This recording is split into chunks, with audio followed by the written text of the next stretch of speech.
सूत्रधार में सुनते हैं पंचतंत्र की कहानियां। शूद्रमर्थपति प्राप्य न्यायान्वेषण तत्परौ उभावपि क्षयं प्राप्तो पुरा शशक पिंजली। अर्थात जीवन में ओछे का सहारा कभी नहीं लेना चाहिए। उस दुष्ट बिलाव को न्यायाधीश बनाकर दोनों गौरैया और खरगोश को अपने प्राणों से हाथ धोना पड़ा। सूत्रधार में सुनते हैं पंचतंत्र कथा न्याय की खोज। किसी वन में एक बरगद के पेड़ पर एक कौवा रहता था। उसी के नीचे कोटर में एक गौरैया पक्षी भी रहा करता था। वो दोनों रोज एक साथ बैठकर घंटों बात किया करते थे। दोनों की दोस्ती बहुत गहरी हो गई थी। एक दिन वो गौरैया पक्षी कुछ अन्य पक्षियों के साथ किसी प्रदेश में गया तो शाम तक लौटा ही नहीं। 2-4 दिन तक कौवा गौरैया का इंतजार करता रहा पर वो नहीं आया। तब कौवे को लगा कि शायद उसको किसी शिकारी ने पकड़ लिया। अपने दोस्त से इस तरह अलग होने के कारण कौवा बहुत रोया। कुछ दिनों बाद उस गौरैया की खाली पड़ी कोटर में एक खरगोश ने डेरा डाल दिया। किंतु कुछ दिनों बाद हट्टा कट्टा होकर गौरैया अपने पुराने स्थान की याद में लौट आया। गौरैया ने जैसे ही देखा कि खरगोश उसकी कोटर में रहने लगा है, उसने खरगोश को अपने कोटर से निकल जाने को कहा। तब खरगोश कहने लगा, तुम तो अपने इस कोटर को छोड़कर चले गए थे, अब मैं यहाँ रहने लगा हूँ। अब ये कोटर मेरा है। दर वर्ष के अधिकार का नियम मनुष्यों पर लागू होता है। पशु और पक्षी जब तक जहाँ रहते हैं तब तक ही वे उस स्थान के स्वामी कहलाते हैं। गौरैया बोला, यदि तुम शास्त्र को ही प्रमाण मानते हो तो मेरे साथ चलो। किसी शास्त्रों के ज्ञानी से ही फैसला करा लेते हैं। कौवा चुपचाप उनकी बातें सुनता रहा और देखना चाहता था कि उनके इस झगड़े का फैसला कैसे होता है। कौवा भी दोनों के पीछे पीछे चल दिया।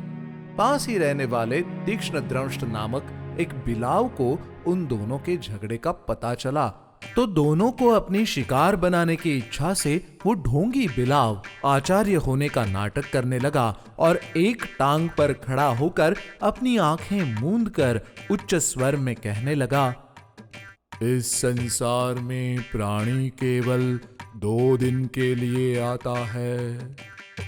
परिवार तो एक इंद्रजाल है। केवल धर्म ही एकमात्र सत्य है। उसे छोड़कर अन्य कोई गति नहीं है।